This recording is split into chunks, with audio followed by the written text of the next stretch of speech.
Welcome to Chasing the Beats, a show dedicated to weeklybeats.com artists, their songs, and stories from the 2024 season. I'm your host, SQF, and today's guest is Mrdrcat.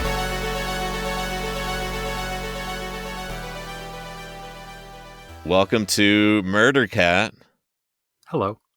Yeah, how's it going? Pretty decent, actually. Yeah, I can't complain. Great. Well, as we start out every show, was this your first Weekly Beats? It absolutely was. Awesome. And I almost didn't do it. Oh, really? When I first joined the M8 community, I heard rumblings of Weekly Beats, like everybody talked about it fondly. And it sounded like something Musical Elites would do. And that's not me. I haven't been doing this that long. So I was a little afraid to ask about Weekly Beats, but I was fascinated by it. Yeah. And then when it started up, by the time it started up again in 2024, I had been part of the M8 Community Jam for a while, which is like every 3 weeks. And I had not missed one of those since I started doing them. So I'm like, well, if I can do every 3 weeks, maybe I can do every week. Yeah. And I kind of had to, in the back of my mind, give myself permission not to hit every single deadline, which took a lot of the pressure off. Yeah. Did you end up missing any weeks? I missed week 2 because I forgot that there are time zones. So I submitted my track and it was literally like 30 seconds after the deadline because I uploaded everything, typed up my description, got it ready to go. And then I hit submit and it's like, no, you can't do that. And I'm like, what? I thought I had until X. And it's like, nope, different time zone. Well, you should have got a late link. I did not. I was brand new. It was week 2. Yeah, I didn't know a late link was a possibility. And I'm like, no, that's fine. So, and blessing in disguise, it actually kind of prompted me to try to work ahead a little bit and at least have something banked. That fell apart toward the end of Weekly Beats where I was really rushing to the deadline some days. But at that point, like a lot of stuff in my personal life had changed. So like I was, doing life things and then all of a sudden it was Sunday. But Sunday sneaks up. It really does. So you almost didn't do it because it kind of felt like a pool too advanced to swim in.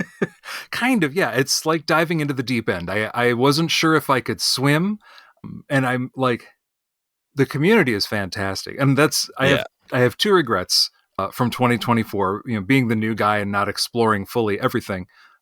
I do regret not logging onto the Discord server more often and catching up with the chat because there was some cool stuff going on there. And I do regret not attempting any collaborations with anybody. That is also my regret.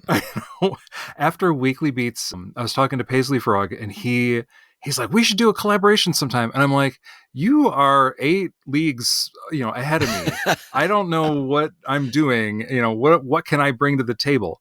Right. And he's like, no, just stop by the home studio. We can talk about stuff. I'm like, okay, fine. So I have yet to take him up on that offer. It was very generous and I do want to do it. You guys live in the same town? We work in the same building. Oh, no way. Which I found out after Weekly Beats started. Oh, really? So you did not know each other at all before Weekly Beats? We did.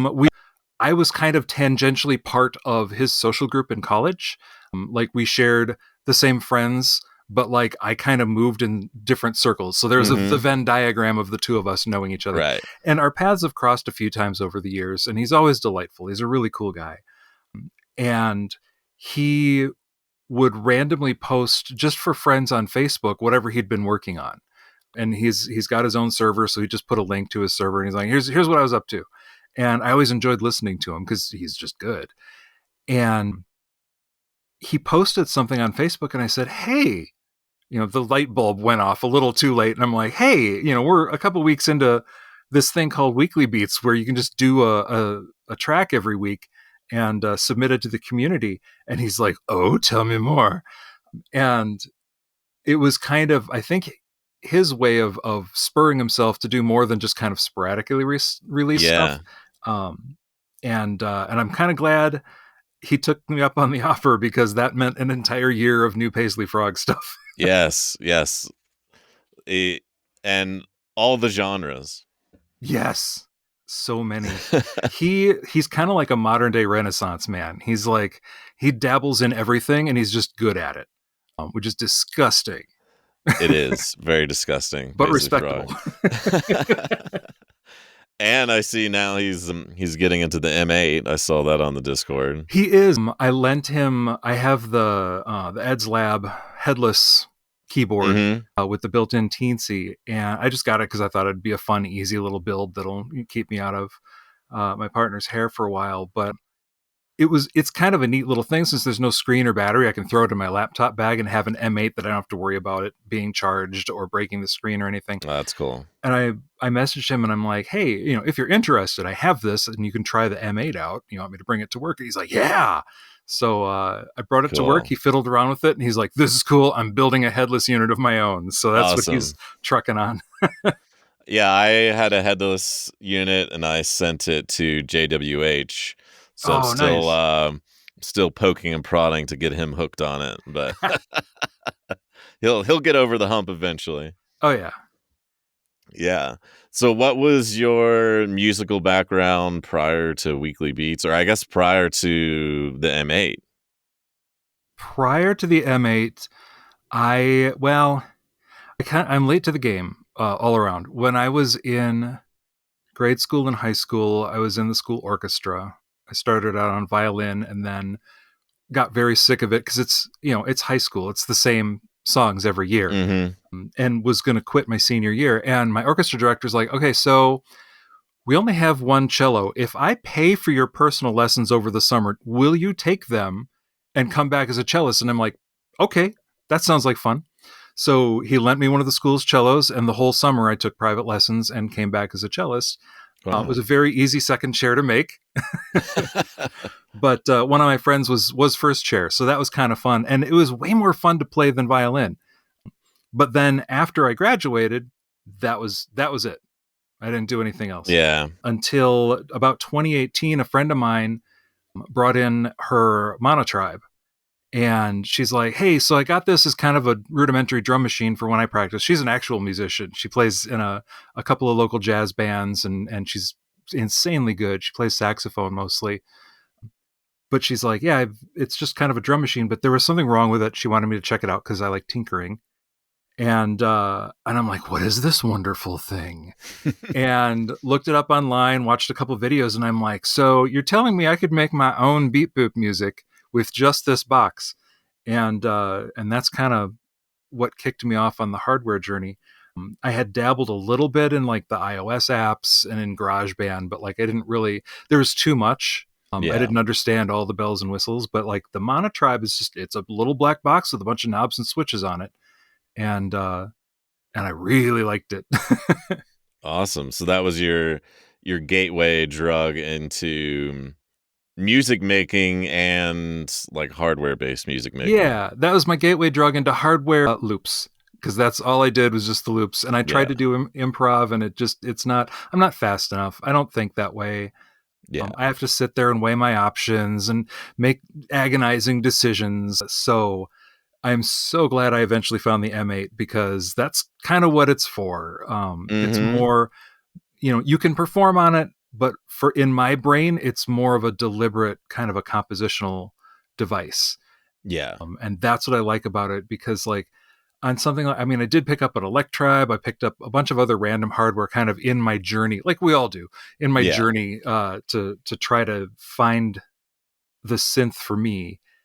And then it turns out it's the M8. Yeah. Everyone knows I'm a big M8 fan. And were you a little hesitant about that kind of workflow? Absolutely, yes. Yeah. It was, when did I order it? I think mine came like March 2022. That was my pre-order batch. And I think I pre-ordered it. I pre-ordered it in March, and it showed up in like mid-June, because that's the life cycle of the M8 orders. And in the meantime, like when I saw it, I'm like, that's expensive. That's a lot of money. It would be the second most I've ever spent on a device just behind the Yeah. deluge. And I'm like, the workflow just frightened me. I'm like, it's a spreadsheet. I don't like numbers. This is very weird. So I read that it was based on LSDJ, and I'm like, well, I can get LSDJ. It's a free download. So I did that.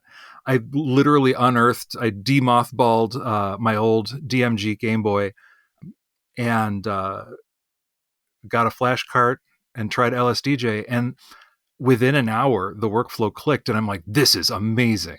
It was like a revelation. I'm like, this is so good. It's easy and it's fast, and I can get all these weird sounds out of it and put the notes exactly where I want them and change them. And I really, really dug it. So of course I put together a headless unit and had that for a while. And when the next pre-order came around in March, I ordered one.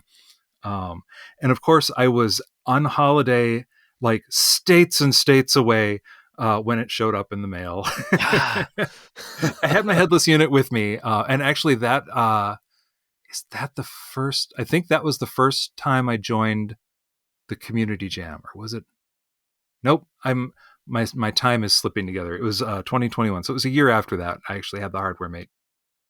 Yeah. I also got a headless unit because I was like, I don't know, like that's a lot of money to get a spreadsheet thing I don't like. But then the whole point of these external boxes or groove boxes, whatever you want to call them, is not making music on your computer. Yes. And I was like, I get the workflow, like I can go make chains and make instruments, but like I'm still on my computer and I just need to wait and find a used one. That my justification was, if I find a used one at a decent price, I can always turn around and sell it for like that same price. Oh, absolutely. Yeah. So that's what I did. And I got mine, I think probably around March last year. So Okay. a little bit into Weekly Beats.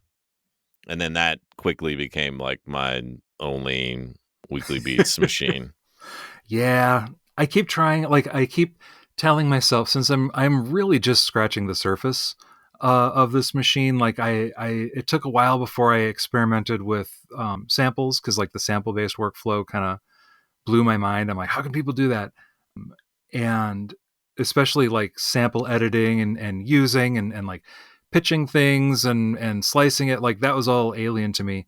And finally tried it on the M8, and I was delighted at how simple it all was, which is kind of a theme around that hardware. It's like it looks off-putting with the spreadsheet and all that, but it's, once you wrap your head around just the basics, it's so fast. Like you can, I love the user interface, because if you can do a certain thing on one of the menu screens and you're like, well, I want to do this completely different thing, but it's kind of tangentially related to the thing that I know how to do. I wonder if the same button combination will get me where I want to go with this thing. And it does. Yeah. And it's mind-bogglingly intuitive once And then you have the after a basics. while, like I don't even know what buttons I'm pressing. If I were to like describe like, oh, hit these buttons, I don't know that I could. I'd just be like, you just mash these in this sort of order and you get to this page. I could not tell you how many times I have Googled a picture of the M8 to help somebody troubleshoot it, or to give somebody the button combination they were asking for on the Discord. I'm like, the M8 is across the building and I'm sitting here, so I'm just going to look at because I know which buttons, I just don't know which ones they are. Yeah. But it's interesting to hear that the sample flow was sort of new to you, because a lot of the songs that we're going to listen to today have tons of sample work in them. I started out in like dirty little secret, most of the cool stuff that you might hear in any of my tracks were complete accidents that I left in there, like up to and including I think that's all cool stuff. I suppose. And that's another one of the things I like about the M8 is just trying things, because you can island a bunch of rows and use that as a weird sandbox to try stuff, and if you like it, then copy and paste that, those chains into wherever you need them. But like this, we've got another Community Jam compilation coming out tomorrow on Bandcamp Friday. And the track that I did for that one has a sample that I took from an old cigarette advertisement. And I was trying to do like a quick and dirty time stretch on it. And there's a whole hack for time stretching on the M8 involving LFOs. I didn't have time for that. I have to look it up every time. I did it once and it is very easy, but I don't do it often enough to remember it. So what I will do is I will throw the sample in there and I will set the start point. And then under the start FX command, I'll just put a repeat command and sort of dial in like, or a retrigger command and dial in like how, is it retrigger? No, repeat. See, I'll just, it happens when I use the M8, but not when I think about the M8. But yeah, the repeat command, and it'll basically iterate the start point as it goes through that phrase. So like, depending on how big a jump you have when it iterates, it can sound pretty weird. And I accidentally dialed it up not quite where I needed it to, and it made this weird, lot of like a robotic, heavily artifacted version of this sample, and I loved it. And I'm like, this is awesome. So I left it in there. Cool. And a lot of the sample work that I do, if it's stuttering a vocal sample like rhythmically, I love doing that. I'm not that creative at it. If you really listen, it's like the same 3 or 4 rhythms over and over again, but it's fun. And I'm still delighted that I have the ability to do it. If that makes any sense. Like I don't think I'll ever not consider myself new at this. So it's like I'm blown away by all of the artists on the M8 Discord and on Weekly Beats, like all of the amazing stuff that they do, and wish that I could do it. But then like I'll step away from one of my own tracks for a few months and then go back to it. And I'm like, this is not as bad as I thought it was. Yeah. So I know I have to give myself more of a break, but it's like, it's all so new and confusing all the time, but it's kind of a delightful new and confusing, if that makes any sense. Yeah. Like I took a little bit of a break from making music on the M8 because I recently got a Digitone too. So I've been like screwing around with that. And for the recent version 5 release Discord event, I was chatting with Xavier and he was like, yeah, you should submit a song too. I was like, yeah, you're right. And I was like, but which one to pick? So I started digging back through my M8 songs from Weekly Beats. And I was like, dang, I like a lot of these still.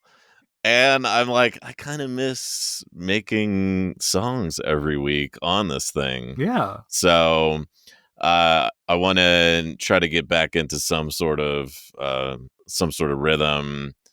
And maybe every I think 3 weeks. Maybe every 3 weeks, yeah. And the new firmware has been a sort of, I guess, reinvestment in like learning some new things on it and just like reinterested in some ways. Oh yeah, some of the stuff that he managed to squeeze into the new. This is kind of the M8 fanboy episode, isn't it? Yeah, sorry everyone. Sorry. We'll talk about other stuff too, but you should try it though. Yeah, like the fact that he was able to introduce Lazy Chop and add the wavetables to the FM synth for like even more textures, just and that holy grail of being able to sample while samples are playing. He figured it out. He cracked the code. Because the man's a genius. Yes. And like everybody was like as the betas were rolling out 2-3 times a day because it's Tim, everybody was excited about completely different functionality. Like, I can't wait for this, and they were all different. And I think that's the reason it ended up being firmware 5 instead of 4 point whatever it would have been. Because I think once he was done implementing some of his dreams and some of the stuff that people like, what if? And he's like, I bet I could do this. Like it was a whole version number ahead of the game. And like, it sounds like he's not done. He's been hinting at ideas. It's amazing what he can squeeze out of that little tiny computer in there. Know. Yeah. So, what was most challenging for you being your first Weekly Beats? Most challenging for me was trying to be a little different each week, because I put together an album of like my favorite stuff from Weekly Beats, and I was going to call it The Formula, and because I have a formula that I Yeah. will default to, and I don't have any ideas. It's like the A done structure, and like a lot of them, if you really listen to them, like Lizard Brain was a good example of that. Like it's just kind of me fiddling around and doing something that sounds remotely musical. But I did like how that one turned out. Um, but it sounded to me, it had the same structure as a lot of the other stuff I did. So like I really I would challenge myself to start slow. And I might have overdone it on the last Weekly Beats I submitted. Because there's like the actual song itself is maybe about 1 minute of the 4 minute track, but like to try to start slow, kind of ramp into it, build some expectation, add some parts, break it down a little bit, and then build it back up to a big finish. Yeah. I don't do that because I don't tend to plan anything. I just say, Mhm. okay, can I come up with a melody that doesn't suck? Can I come up with a bass line that sounds a little different? I've never been able to wrap my head around how percussion works. Yeah. So for 24/7, one of the Weekly Beats tracks, I'm like, okay, I want to do real sounding percussion. What does that mean? I don't know. All I knew is that like a closed hat and an open hat can't sound at the same time because it's the same thing. So like with my rudimentary knowledge of how percussion works, I'm like, I want to do something that sounds lively and kind of off the cuff and maybe a little improv style. And I ended up with the opening theme of a cheesy cop movie from the 90s. But I had a lot of fun doing it, and it was something different to what I usually do. Yeah. So just for that alone, I was kind of happy with it. Yeah, like I feel like everyone gets in like the a groove of, like you said, using like the same formula or like going to the same tricks. It's hard to break out of that box of what's comfortable, especially on a timeline. Oh yeah. But that's the thing, like the timeline kind of helps it. Because, one way or another, I have a week to do something and then people are going to hear it. Yeah. So, if I'm, and that was another big thing that I learned from Weekly Beats, that like I've known in my head for a while, but like I just need it demonstrated to myself. I need to be able to show myself I can do it first before it sinks in. And that's the how you can kind of, as my jazz friend likes to say, fail faster. Mhm. Like get to the point where like this isn't working, jettison that, and then do something that does work. And Weekly Beats really helped me make faster decisions and try stupider stunts to Yeah. get to that finish line. Like, the more desperate I got, the more I would let stuff slide or try Yeah. something different. Or like I would be listening to the previous week's playlist and someone would do something really cool. And I'm like, ooh, that's neat. I want that. I want that to be mine. So I would try it and fail, but I'd come up with something different. Yeah. And you just got to embrace it because there's a deadline. There's no Yeah, way when around it. when you have all the time in the world, you just end up second guessing what you're making and being like, Oh, absolutely. "I won't release that." For me, if I have the more time I have to work on something, the more I will fiddle it into the ground. Oh, I yeah. and I think one of my picks for this show is actually an example of that, where I absolutely destroyed that track. I submitted it, and it was which one was it? It was Hooked on Mnemonics, and it was oversaturated and too loud. The levels, it's the loudest thing I've ever done. Um, but I wanted to do like a sloppy garage rock kind of thing because I Yeah. love garage rock, which is one of the reasons I wanted to follow up on JP's stuff. Yeah. But like I want to be noisy and rocky on the M8. So I did that, and I liked eventually how it turned out, but I'm like, I need to do more with it. So I started fiddling with the sounds and fiddling with the structure of it, and saved over the original file, and now it's gone forever. And what I have left is terrible. I basically had too much time to sit there and think about it and Yeah. make dumb decisions because I wasn't in a rush. It had already been submitted. So it was mine to do with as I pleased, and apparently I pleased to completely wreck it. Yeah, too much time will do that. Yes. And I also had a rule of only working on one song at a time. Yeah, I ended up doing that too. I know there are some insane people like Jegasis who like made it a point to do whenever there was, Weekly Beats and the community jam. So like every 3 weeks, he would do 2 tracks. Wow. And so Yeah. like each submission was unique. I think he said he fudged it a couple of times, but like most of the year he was doing two every 3 weeks. Yeah, I don't know I how. if I don't stick with at least some base of an idea and like, oh, I need to go start a new one, like I just end up with like 20 new ones and I haven't like stuck with one long enough to like fight the fight, you know?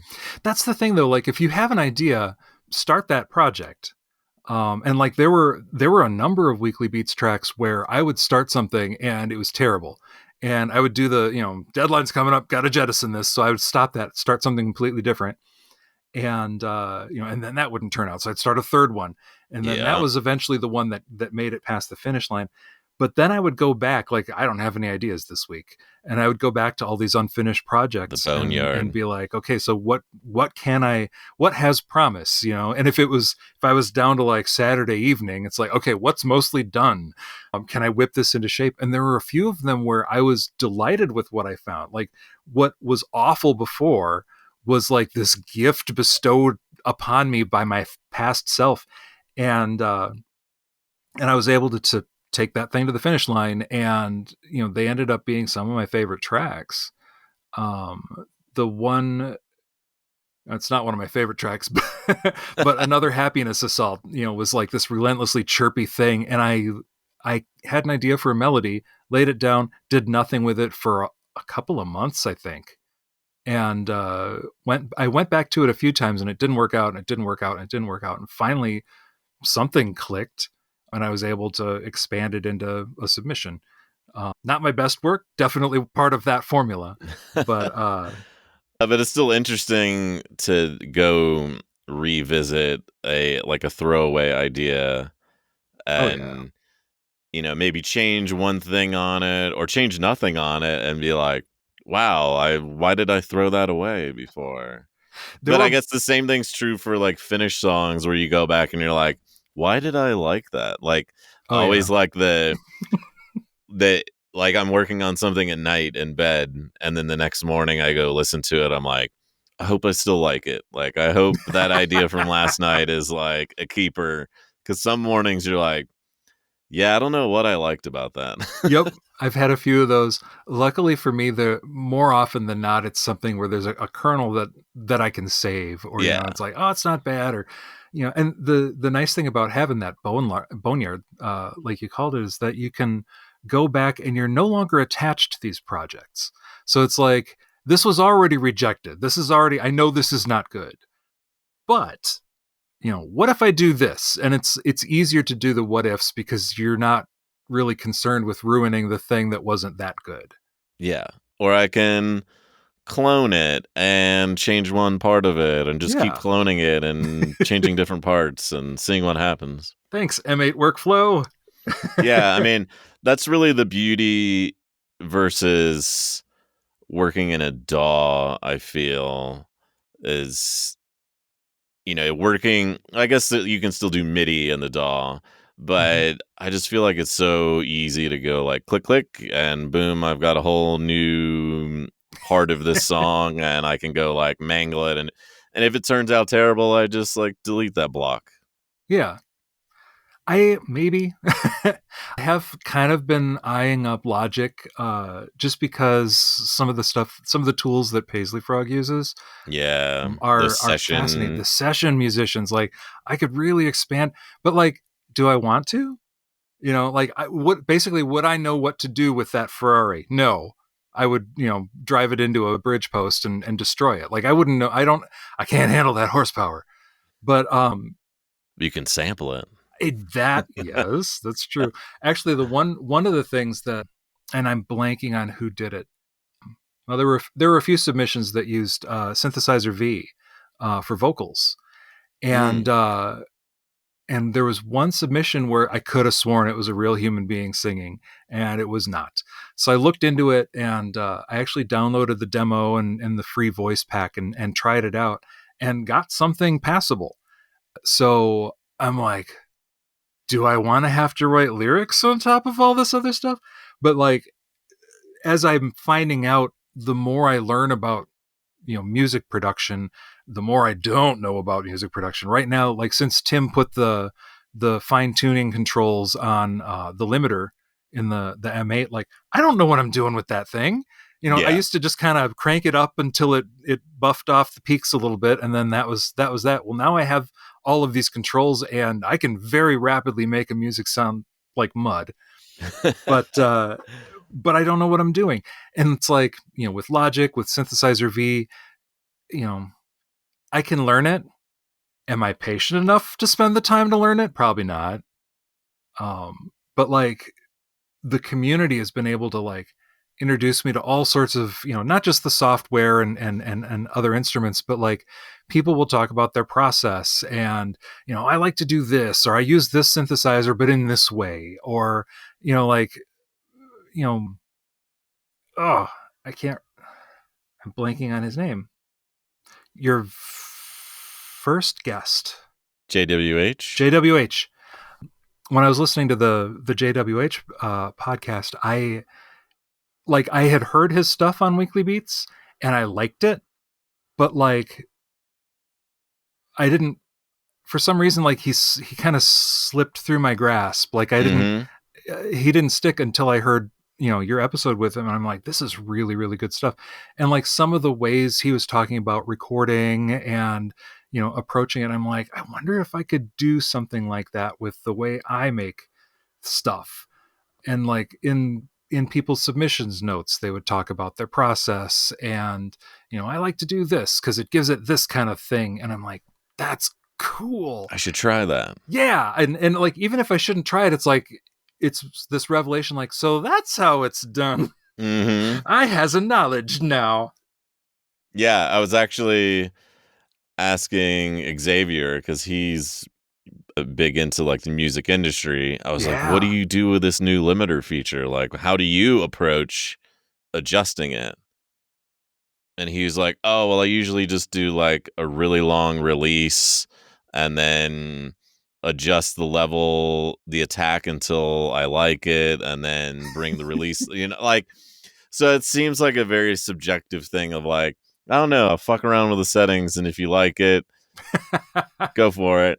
I do hear that or a lot. Like, get it to a place where you're like, I think I like that, and then remove it all and see if you still like the do you like the original version better than the one that you just messed up, or is it actually better?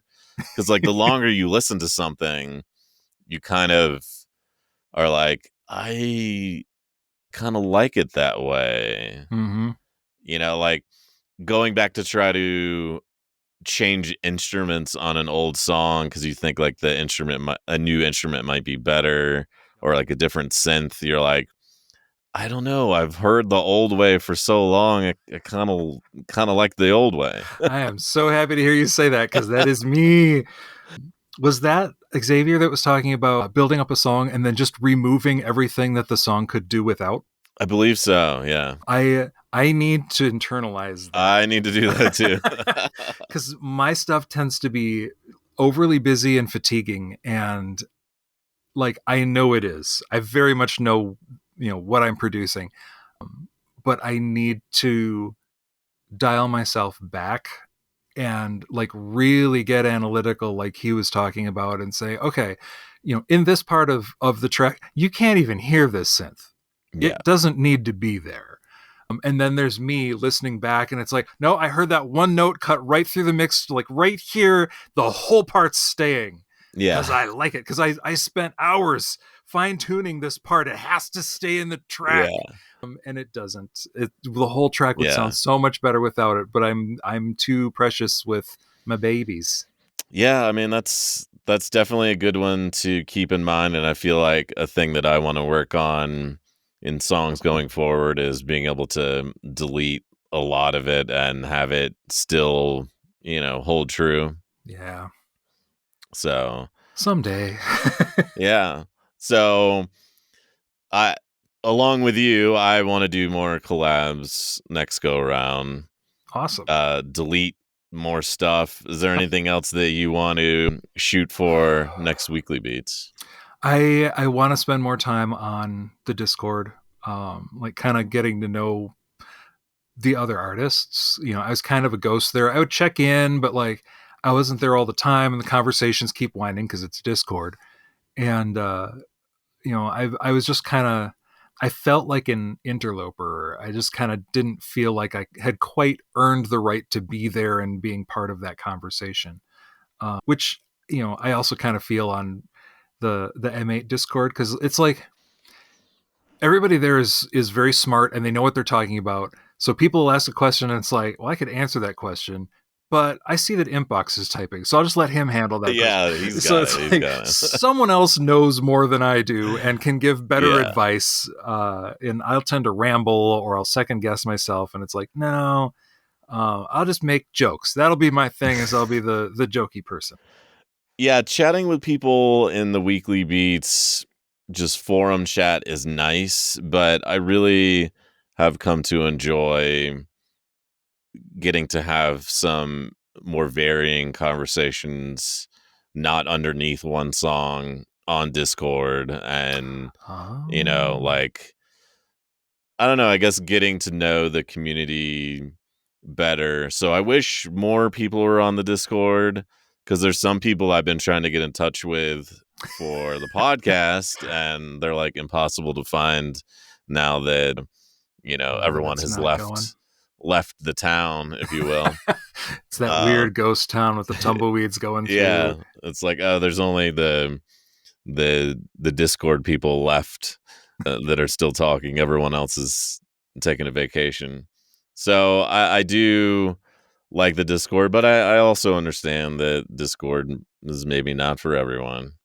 Yeah, it takes some getting used to, and there's probably better forums, but like this is where they both live. Yeah.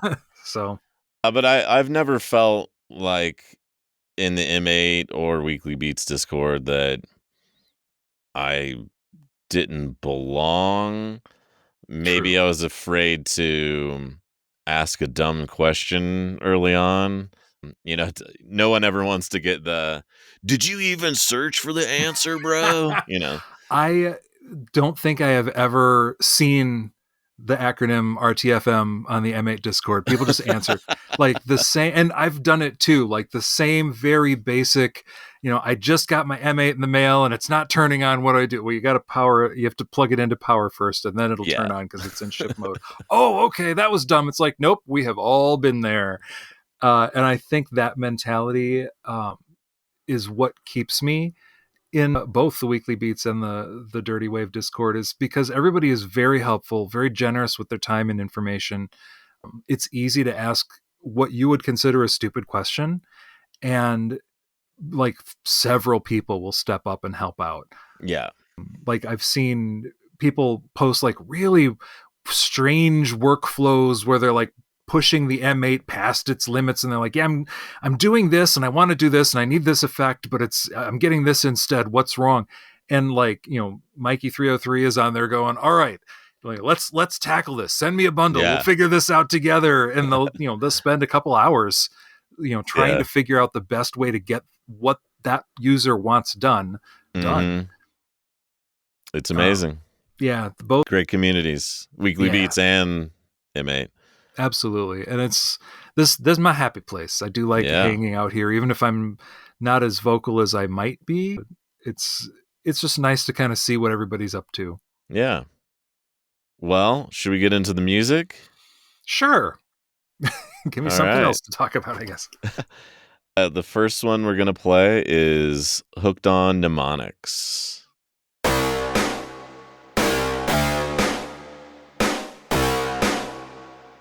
No one likes to sit and wait for a party to start.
That was Hooked on Mnemonics. Yeah. What made that one of your picks from the year? That one, I mentioned it earlier in the show. That one is the one that got away. I posted it and I didn't like, I mean, I liked how rough it was, but I wanted to do more with it because it's a real simple kind of track. There's not a whole lot going on to it, but I liked the sloppiness of the drums. I was going for that kind of garage rock feel. I liked the bass line that I managed to come up with from somewhere and the sound. And there's one particular part of the track where I think it's after the B section, we go back to the A section before it ends. But there's a part where I just stop doing the little dancey bass and I just stick with the one rhythmic note. Mm-hmm. And in my brain, I'm like, oh, this is kind of a simple little reset. I like this. I don't know why I did it, but I'm keeping it there. So like there were a lot of weird little breakthroughs in that one that I really enjoyed the results of. A lot of the happy accidents, like I mentioned before, from the sound of the guitar to, how the drums ended up and the bass line, and then that weird lead synth. Like I just kind of liked how all of it turned out, but the overall track I wasn't too happy with. And now I'm less happy with it because I fixed it. I fixed it. Fixed it, aka deleted it. If it ain't broke, break it. Yeah. Another example of your vocal or the sample work that you started doing. Oh yeah. Like I like the samples in here.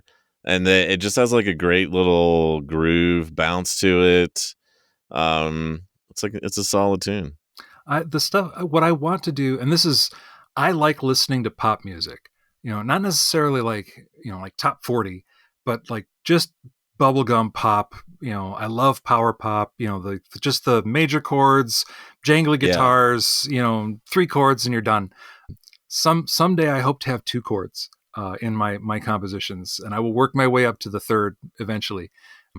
But like, I like that. I like the idea of being able to have an entire self-contained song, with a hook, and it goes for 2.5 minutes, and then it's done, and you feel happier. Yeah. That's kind of what I want to do.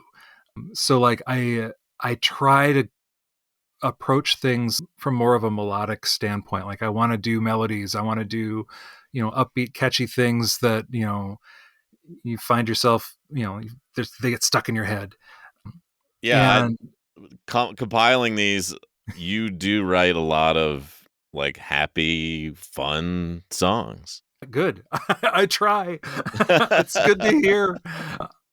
Yeah, I tend to bounce. Like, I'll do 2 or 3 happy songs, and then it's like, no, I want to do an angry industrial song, and then I'll do an angry song, Yeah. and then I want to do another angry song, and then I do a happy song. It's like, okay, we're back to happy now, which is fine, because to me those are more fun to listen to. Like, I've never been a ballads kind of person. I don't like slow songs. I don't like love songs. Like, give me something that moves. I like punk and industrial and capture garage my rock. attention immediately. Yeah, give me some surf rock. There's something that moves. Yeah. And that's what I try to do, which is probably the reason everything I do is kind of cluttered and too frenetic almost. Which I mean, I don't know that I would say cluttered and frenetic. well, But I mean, I think everyone just kind of develops their own style, and it's like, this is what you like to make. And like I've said in several other shows before, it's sort of like, it's up to the listener to interpret and enjoy it in a similar way, or maybe even a different way than you enjoy it. That's kind of the beauty of making something and everyone getting to experience it in their own way. oh yeah. And I think that's another one of the nice things about Weekly Beat is the comments. People take the time to listen to your stuff, and they make comments. And like, just on Hooked on Mnemonics, JWH gave me a great compliment on the drums. I think he said he liked how the drums trip over themselves to get started, and that's definitely what I was going for. So it was cool to see that. Jegus has put a comment on that track where he was busy doing something else and listening to the playlist, and he's like, hey, I think I know who did this one. And he was right, it was me. And I'm like, okay, so maybe I do have a style, maybe I do. I'm kind of finding my niche, and even if I'm not happy with something, at least it sounds like me. Yeah. And I think I was telling someone else on the M8 Discord, that was I think it was SDS. I think he's Permanoob on the Weekly Beats Discord. And he wasn't. I think I wasn't happy with something I was doing, and he was working on something that he wasn't happy with. And I was like, I'm like, it might not be what you're happy with, and you might not sound the way you want to sound, but you're the best person at sounding like you. Like, no one else is going to do, they're not going to make the same decisions you do. They're not going to have the same ear for things. Like, you're going to hear something, you're going to want to turn that up while a professional producer would turn it down. And now you've got something new, and I kind of pumped him up with that. And he's like, so I'm back at you, man. I'm like, okay, fine. That's nice to hear. It is. And that's the support with these communities is second to none. And it's like, it's what keeps me around. And it's probably why I stuck with the M8 as long as I have. I've been using it for 2.5 years, something like that, going on 3 years, because, apart from it being an amazing device, the community that's kind of built up around it is just fun to be a part of. Yeah. It's nice when people, it's nice to create the stuff, but it's also nice when other people experience it. It's, Yeah. that's not the end game of making the stuff, but it's still nice. Paint a pretty picture. It's nice if somebody looks at it. That's true. And even the criticisms, like I think, nope, I don't think it made the cut. The first track that I posted where I was really happy with it, and then I got some constructive criticism.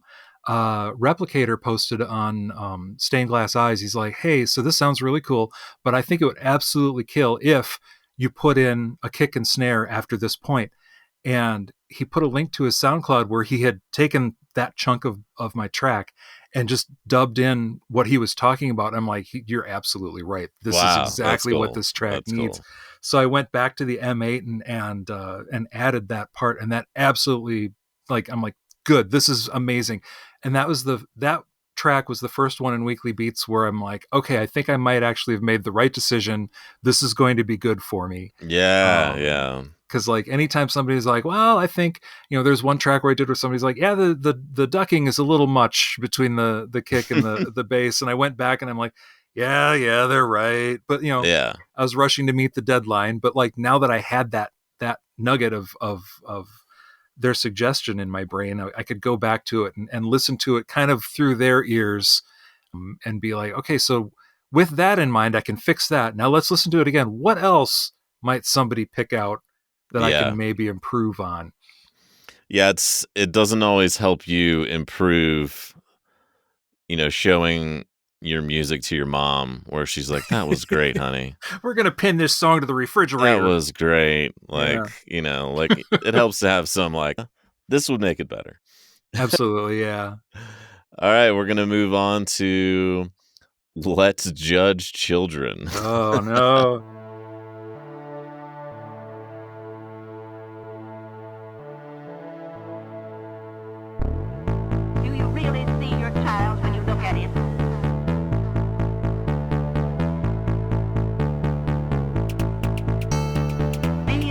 Children are not all from well-to-do homes.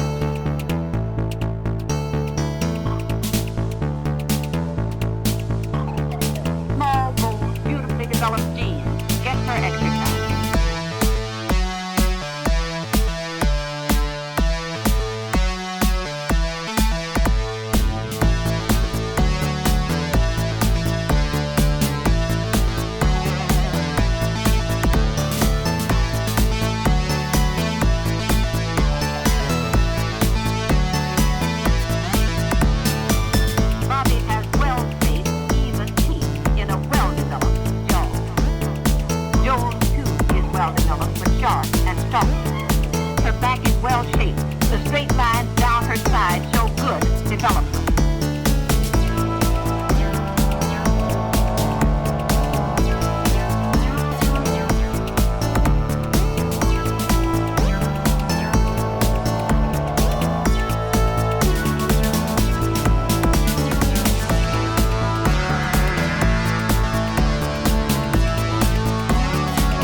A lovely-looking creature.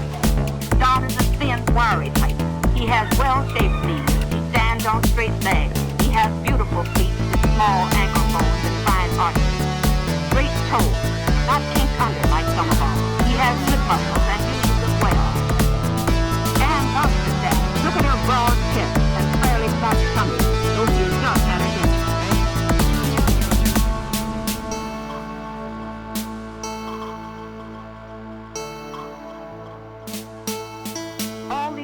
children have been well fed since birth.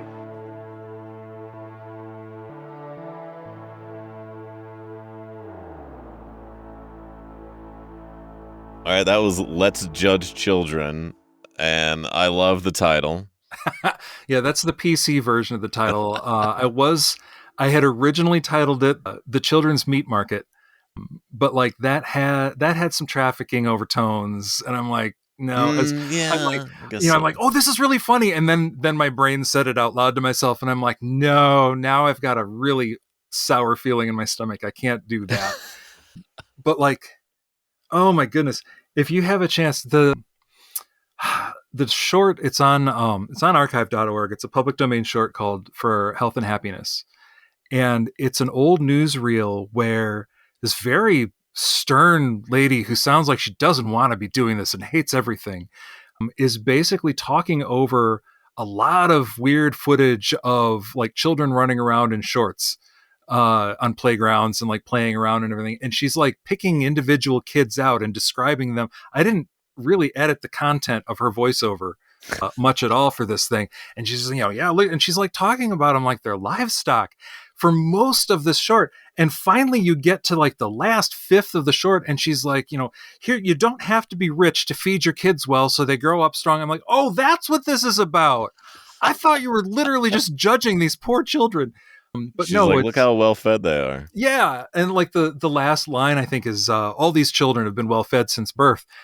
Like it, in the context of the track, it sounds like, we're auctioning them off for meat. But like in the video, that's kind of the transition to, feed them lots of butter and bacon and cigarettes because that's what we think is healthy now in the 50s. And but I mean, that whole thing, if you get a chance to watch it, it's just I need weird. To check out the archive for some sample goodness.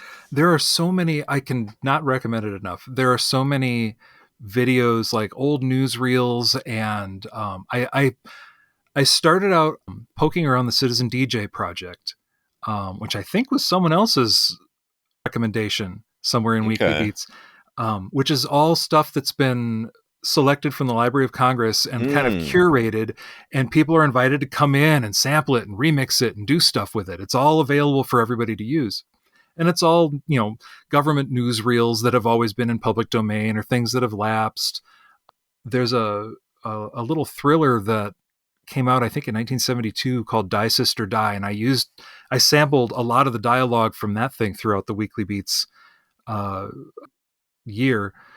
And it's another one I would recommend just watching in its entirety. It's not a bad movie, but I guess it kind of languished in production hell for a while, and it was finally released, but they forgot to put the copyright notice on it. So it was released into the public domain, and everybody's like, oh no. But everybody's got a completely different acting style to everybody else, and the dialogue is like thick and cool, and there's intrigue, and it's just a lot of fun. Cool. But yeah, like go through archive.org and just see what you can find, because even if you can't sample something from it, there's just some weird American ephemera just floating around that's fascinating. And on this one, I was reading your description, and it said that Metro grade beats told you to do more with the snare. Yeah, that's so like healthy criticism. That, I mean, on the M8 Discord, there's a few people that I tend to have running chats with, and Metrograde is one of them.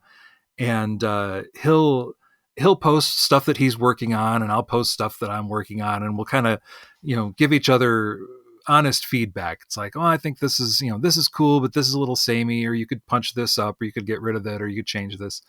And he heard that, and he's one where he's very big on rhythm. Like a lot of his stuff is very clean and very precise. And one of his rules is not to have too many things sounding at the same time. So like all of his stuff has a lot of movement and a lot of really light touch. But I was doing a different track, and it all kind of crystallized. And he said, oh, this wasn't making any, he's like, I didn't like it. And then the hi-hats kicked in, and that gave it the rhythm I needed to latch onto it and figure out what the other parts were doing rhythmically.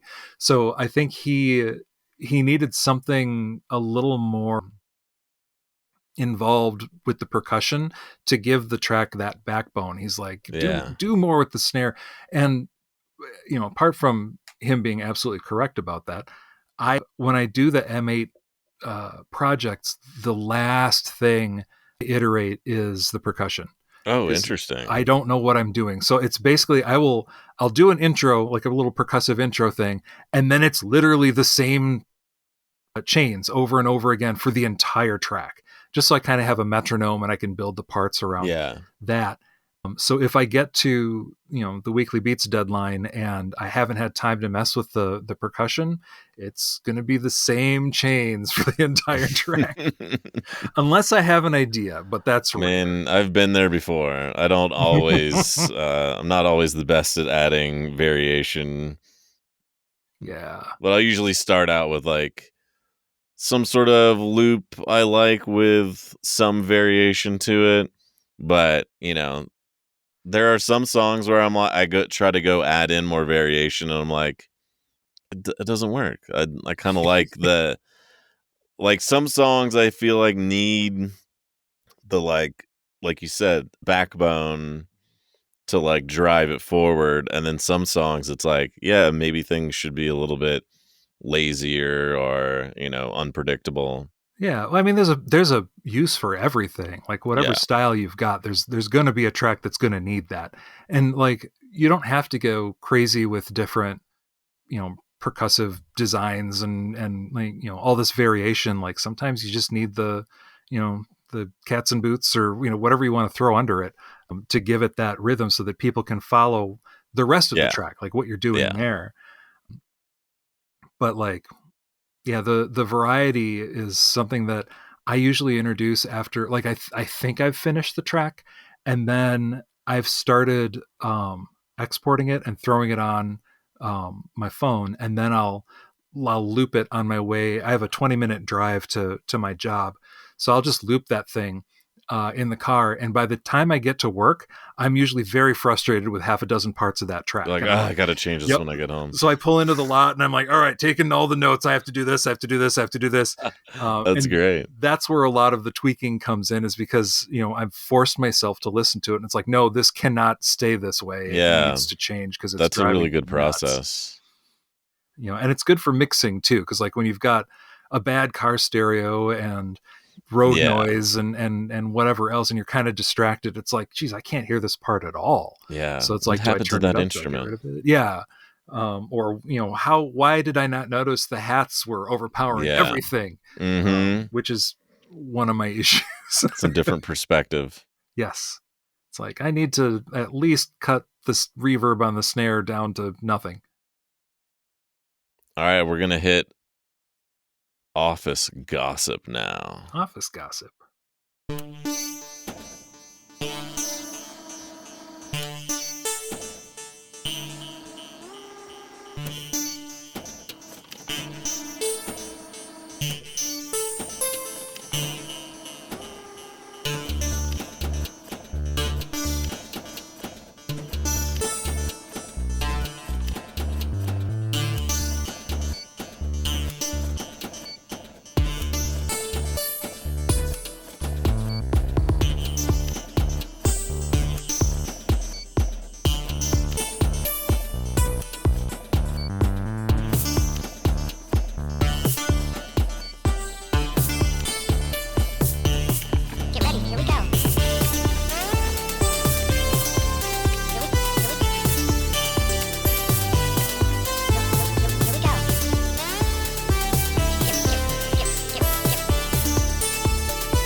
All right, that was Office Gossip. Yeah. Tell That me one, about this one. okay. That one, it was the last Weekly Beats track, and I wanted to prove to myself that I could do something more epic than the formula. And at that point, I'm trying to think. I was kind of in the middle of leaving my previous job. My company got bought out. So my team and most of the other people in that division of the company that worked there were completely moving. So like I wouldn't be in that building with that equipment. And one of the things that they had is this old brochure folder. And those are all the sounds that start this track out. Oh, awesome. I'm like, I have, 3 days left at this job. I need to record this thing going through its motions. So I grabbed some scrap paper and I went up and I dialed in the right settings on it. And literally I treated myself. This is before the M8 Model 2 came out. I was looking for a microphone solution. Mm-hmm. And someone in the Discord had the OM system, the LSP5 field recorder. And it's tiny. It's designed to be mounted on top of a digital SLR. Oh, okay. And I managed to get one really cheap used on eBay, and it showed up and it was super tiny. And it actually tucks into the mesh pocket in the M8 case with room to spare. So like I've got that in there all the time. And that is tiny. Yeah. And it's got 3 mics and it does really well. And it's been amazing to just have that with me. So I had it at work. I fired up the machine, recorded everything on that little beast, and then chopped it all up, normalized everything. And that was kind of the rhythmic backbone of Office Gossip. That one, that was one of the many tracks I started out without a plan. I didn't have a melody in mind. I didn't have anything. I just kind of started with that rhythm and see what happened. And once I came up with that melody, the whole thing kind of crystallized, and I'm like, I think I really like the direction this is going. And then of course I, threw the first version up for Mrdrcat Beats to listen to, and he's like, it just needs something extra. He's like, it doesn't build. I'm like, because that's one of the things I have to work on is building my tracks. Yeah. So I sat down and I listened to it, and I'm like, okay, I think all of the melodic parts are in the wrong order. So I switched everything. So now it actually starts with the last part, which I was a little more complex, I think, because I wanted that to be the big finisher. And then, like everything kind of got bumped up and then back to the beginning. I did the shell game with the melodic parts. Yeah. And that worked out a lot better. And I was able to kind of make the bass line follow it a little bit and add some more variety. And once I had that feedback from Mrdrcat Beats, it was kind of a weird roller coaster of getting that track finished. I just kind of kept working on it and obsessing with it. And I'd come home from work and immediately sit down with the M8 and I always had more ideas than song for that, which is rare. Usually it's the other way around. It's like, okay, this is 30 seconds of music. I need to expand this somehow. Yeah. But Office Space was one of those things where it just kind of swept me up and I obsessed about it until I couldn't think of anything else to change. And then that came out. Yeah, it does. I almost picked this one because it's like, it does feel like kind of like a finale for the year. Like, it feels like it's got a lot of the different techniques from the year, but it's like, I think packaged really well. Oh, thank you. That was what I was going for. I wanted it to be kind of my send off to myself. It's like, what have I learned? Show the class what you've learned in the past year, and final project. Kind of, yeah. I wanted that one to sort of be the one that would stand out, the one that I could be the most proud of, and it's the closer on the album compilation. Before a bunch of extra stuff. Well, well done on the final song of the year. Yeah, thank you. that one was a fun one. I liked how bright it turned out. If that makes any sense. Like Yeah, I most of think my stuff. the mix is great on it. Yeah. Like there's a lot of stuff going on, but it feels like everything has its place. And that might be one of the reasons I like it so much, because I still like the mix was a complete accident. I did not know what I was doing. I'm just like, I want this here and this here. And I did end up transposing a couple of the parts, an octave up or down to kind of get them out of the way of the melody. Yeah. And that's like the quick and easy way to clear some space is to just bump your notes up.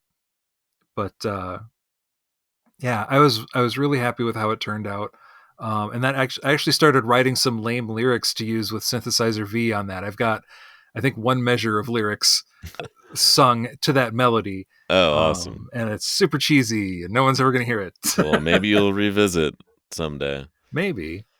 Well, we're going to keep the Office theme going with my pick, which is Kathy's voicemail.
It's such a good one.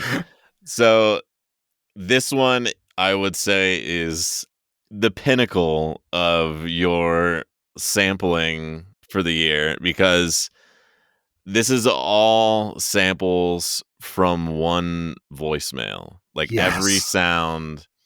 Now I know there's like some lead synths that are wavetables from the, that you kind of mentioned was like maybe cheating, but still every sound here has been generated from that voicemail, which is amazing. Yes. And the thing that was my challenge for that week. It's like, all right, I'm going to push myself to try to get as much sonic variety out of this voicemail. And the trick about that is the voicemail was literally just a sigh. It was, we were at work and my supervisor was in her office and we just heard her start laughing. She's like, you guys have to come in here and listen to this. So we dropped what we were doing, we went in, and she's like, here's the entire message. And she played it, and it's the sigh that ends that track. Just, oh my God. And someone had called her up, got her voicemail, went, and hung up. So we were delighted. We played it over and over. It was so much fun. And I'm like, we have internet-based phones. I'm like, can you send me that WAV file? And she's like, sure. So she emailed it to me, and I dumped it on the M8. So based on that one exasperated sigh, I have like one single cycle wave that is the lead song that hits about halfway through the track. But like the little bird song is one section of that sample. All the percussion is part of the sigh. It's all pitches and envelopes and weird modulation, and it's something that I think before I started Weekly Beats I would never have attempted. Yeah, and I mean, I have never attempted anything like that, and I would have probably not thought I could extract that much out of one sigh. Because I'm even still amazed, because I thought this voicemail was like a whole, at least a minute long of someone talking where you had a bunch of stuff to chat, like to pick from. But one sigh. I'm just that sigh. Even more impressed than I was. I would be happy to send you the bundle if you want to pick it apart. Wow. I honestly, I can't remember what I did. When you played it, I'm like, I don't remember there being this much sonic variety. Yeah, it's like it's got a good groove to it. Like there's, like you said, bird noises, and like there's a lot going on from one side. I think the bird noise is just me throwing a really fast pitch LFO on it. But I would really have to go back and I might need to see this bundle. I can message you the bundle. Because damn. Well, to continue the sample train, because I had no idea going into this that there were so many samples in your songs. Like somehow I skipped over that over the year. But you do a lot of sampling, especially for a guy that had never done any sort of sample-based music before. And I don't know how that happened. I really couldn't tell you what my tipping point was. Well, I think it's like, it's a capability in the M8, so, and other people are using it, maybe I should use it. And sometimes it's a challenge. Like I know with the newsreels, there's a lot of background noise or there's hiss, and sometimes I'll drop it in Audacity and kind of like clean it up a little bit.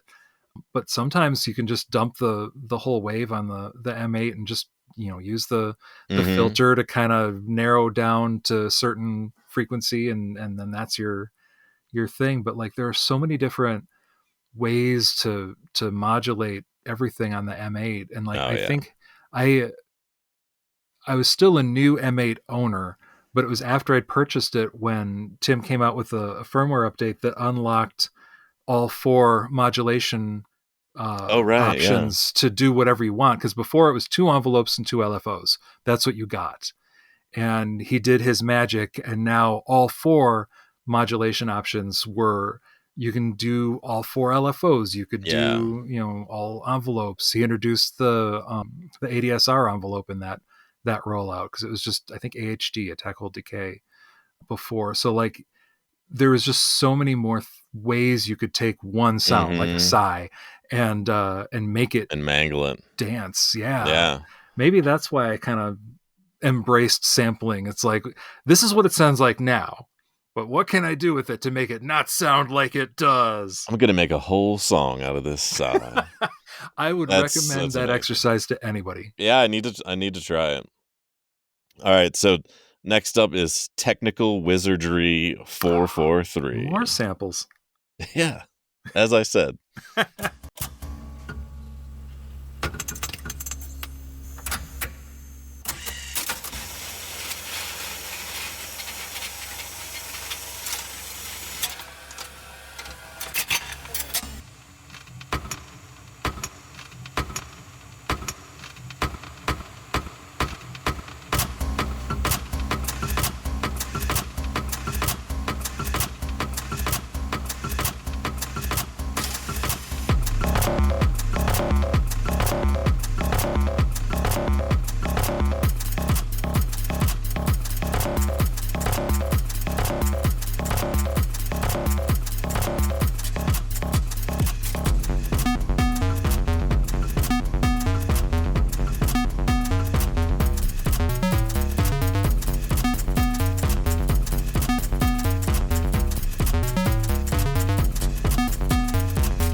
All right, that was Technical Wizardry 443.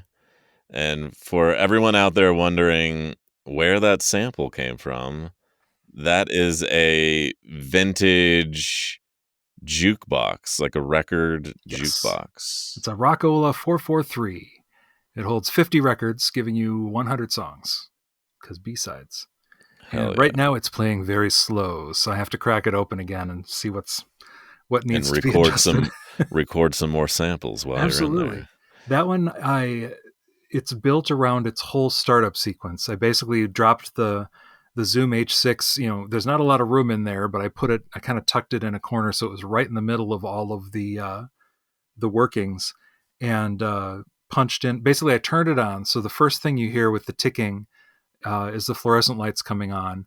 And then it goes through its little calibration thing, and I select a couple of buttons, and then it rotates, finds everything, and throws the record down. And I cut off where it started playing Walk Like an Egyptian very, very slowly. But and then I recorded it, I kind of moved the needle to the end of the record and recorded it, setting everything back. But like, I was always fascinated with how those things worked and Mm-hmm. all of the weird little sounds. Cause like the sound is based on a mechanical part doing what it needs to do to make the whole thing function. And they're all different sizes and they're all in different places. I don't think I messed with the stereo of the recording very much. So it's just everything. It's like a bunch of ants getting together to do a cool thing. Every ant does one part of the cool thing and then you get the cool thing. So Well, there's yeah, a lot of fun. it starts out and you're sort of like, what am I hearing? And then like the layers come in and then you're like, okay, now I'm bobbing my head. Like now we got a groove going. I don't know. It's just great rhythmic use of all this machinery. So, man, keep up the sample work you're doing because you're knocking it out of the park. All right, I just got to lean into the whole mechanical thing has its own rhythm, so I'll sample that and steal it. Or size or whatever. I mean, it seems like you can take any sound and make anything out of it.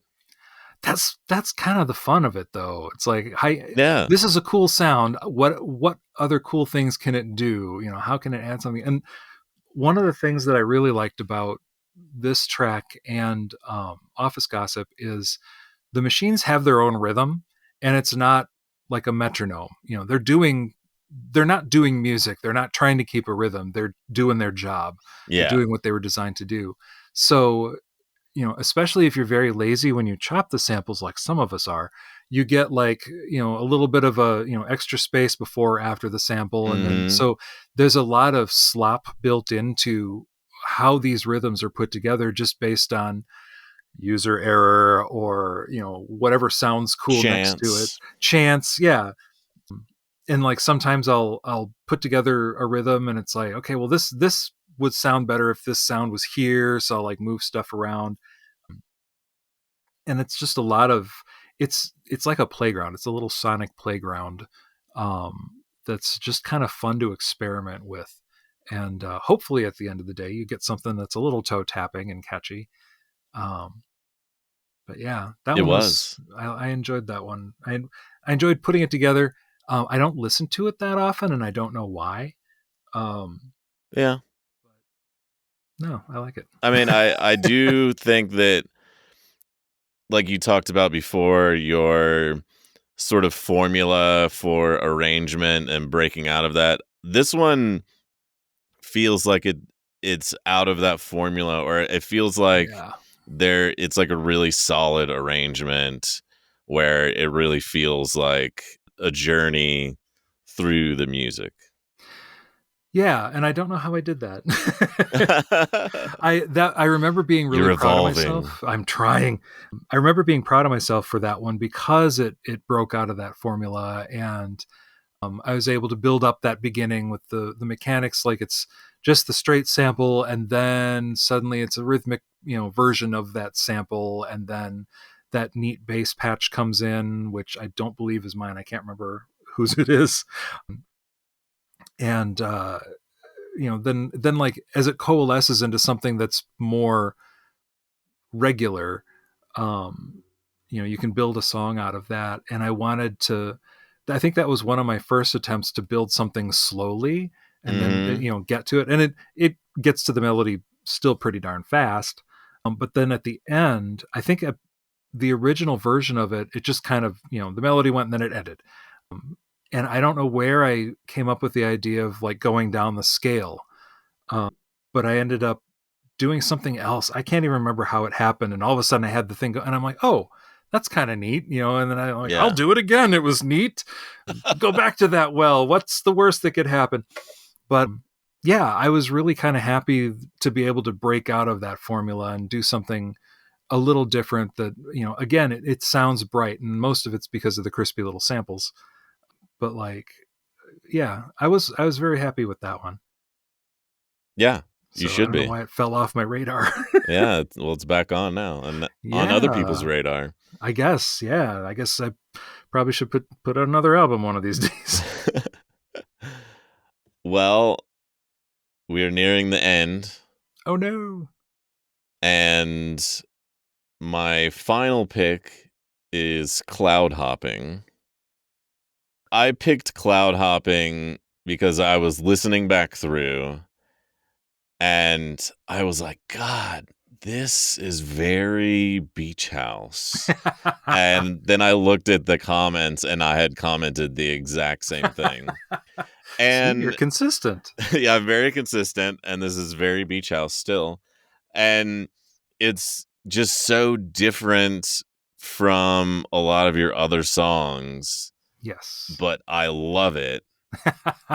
Because maybe I also love Beach House. But it's like Beach House with your spin on it still, with the like plucky melodies and like, I don't know, I wanted to talk to you about how you arrived at this that seems like so different from your other formula. Like you said, you were sort of chasing some ARPs, but like, how did you get here? And can you make more? I hope so. In reverse order. This one was actually a part of the M8 Community Jam. And I believe, I can't remember what the theme was, but it was something about, flying. And so I'm like, okay, I want something that has the feel of like soaring above the clouds, with mountaintops kind of poking in, and you feel free, and the sun's up above, and you don't know what's going on below, but you don't care because you're flying, because that's fun. And the only thing I can think of would be ARPs. And I wanted like an 80s, like that kind of Juno sound, sort of thing. And I think the main ARP is actually a sample. I don't know exactly which synth it is, but it's a sample. And so it is sample based still. That one is still sample based. The pluck is an M8 patch, and I think it's a macro synth patch that I called Plucky Ducky, and you'll hear it everywhere. I likes me some plucks, and I likes me some bells.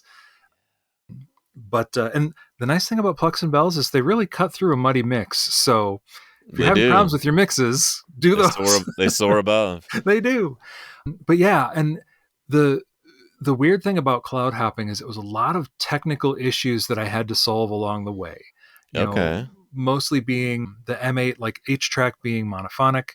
I had to spread the ARP across 4 separate tracks. So 1 through 4, each one has a note, which means each phrase literally had like two parts of the ARP. And then, you move over to the second column and there are different 2 parts. And getting the timing down was fun because I kept having to go from one track to another and fiddling with it until it sounded smooth. And then, of course, I started, reversing it and going up and down and like doing ARP things with it. But that was all manual. And it ate up half of the tracks available on the M8.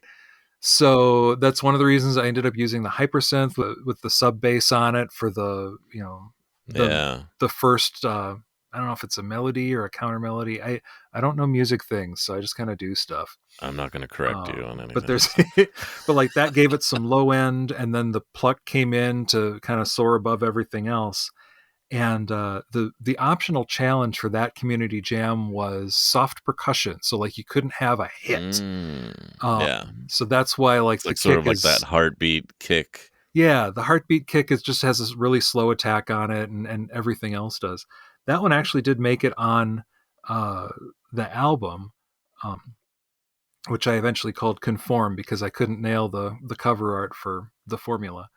Eventually, but like that one is on there, and I actually did switch in a more conventional kick for that the heartbeat one. And I don't know which one I like better. I think they both kind of Okay. have their place. Yeah.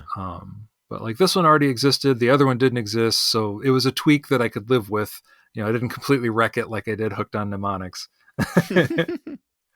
But Well, yeah, I wanted to yeah. include this one because it seemed just so different from a lot of your other catalog, but also just a really, really great song that I enjoy listening to. It was something that I did that I was happy with technically, but I thought it was too harsh sounding. Like Oh, for some interesting. reason, and it's like I my hearing is not the best, so like I'll get harsh vibes off something that nobody else has a problem with, or I can't hear some things that some people are like, Got it. what do you mean you don't? So that one has always sounded kind of harsh to me, and the only reason it's on the album is because of the feedback it got on Weekly Beats. People Okay. really liked it, Yeah. and I'm like, well, who am I to tell them they're wrong? So yeah, so that Give went the on people what there. they want. Exactly. Yeah. I mean, there's got Yeah. to be a reason people said they liked it, and hopefully they're not lying. But yeah, and when I was listening to it again, to mess with the kick and everything, I'm like, I was kind of happy that I was the one that made it, because it is kind of outside my normal things that I do. Yeah. And it was neat to hear, past me doing a thing that's so different from everything else. It's like, okay, maybe there's some hope for me yet. Yeah, you can break out of the box when you need. Yes. Yeah. Hopefully on purpose. Well, we will let everyone hear this shortly. It's Awesome. been great having you on. Thank you very much for having me. I wasn't sure I could fill out an episode, because like I don't think I know that much, but I can talk. We arrived. We We arrived at the did. end, And it and was fun. This is a lot of fun. yeah, great to, as with every guest, to do a deeper dive on your music. And it's, I feel like I've hung out with you for the past year and change, just listening and commenting on your stuff, so I knew I had to have you on. Awesome. And Thank you. yeah, it's been a pleasure. It was great being here. Thanks for the opportunity. Yeah, well, we will close it on out with Cloud Hopping. Woohoo. Thanks, everyone. Have a good one. Thanks.